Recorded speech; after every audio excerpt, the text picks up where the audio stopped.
क्या आपने कभी सोचा है कि एक ऐसा पत्ता जो आमतौर पर नशे का प्रतीक माना जाता है, वो भगवान शिव को अर्पित क्यों किया जाता है?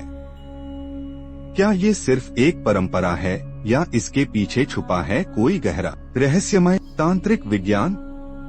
आज हम जानेंगे भांग के उस रहस्य को जिसे सिर्फ साधक ही समझते हैं और जिसे जानकर आप शिव की भक्ति को एक नए दृष्टिकोण से देखने लगेंगे।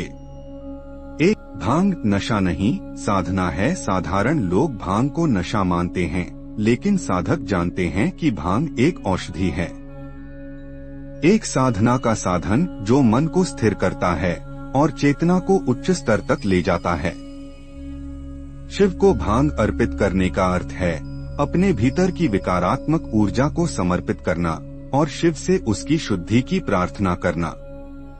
दो पौराणिक कथा समुद्र मंथन और हलाहल। जब देवता और दानवों ने समुद्र मंथन किया तो सबसे पहले निकला विष, जिसे कोई भी धारण करने को तैयार न था।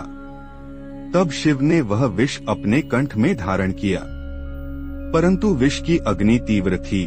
शिव के ताप को शांत करने के लिए देवताओं ने उन्हें भांग, धतूरा और जल अर्पित किया। तभी से भांग शिव की प्रिय चीजों में गिनी जाती है।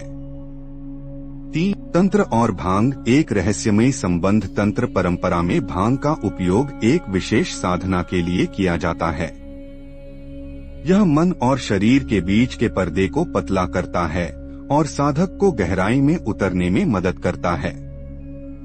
पर ध्यान रहे, ये प्रयोग साधना के मार्ग पर ही उचित है, अन्यथा यह विनाशकारी भी हो सकता है। 4 भांग प्रतीक है स्वीकार्यता का। शिव वही हैं जो समाज द्वारा छोड़े गए, तिरस्कृत और उपेक्षित तत्वों को अपने गले लगाते हैं। भूत प्रेत, नाग, पशु, औषधि, विष सब कुछ शिव के स्वरूप में समाहित है। भांग भी उसी स्वीकृति का प्रतीक है कि सृष्टि का कोई भी तत्व अशुभ नहीं होता, बस उसके प्रयोग का उद्देश्य और दृष्टिकोण शुभ होना चाहिए।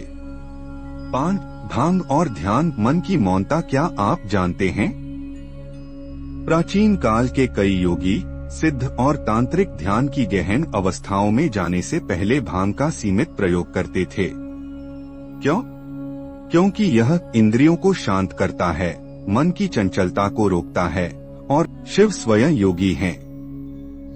उनका संबंध उसी मौन, स्थिर और ध्यानमय अवस्था से है जहां विचार समाप्त होते हैं और शिव प्रकट होते हैं।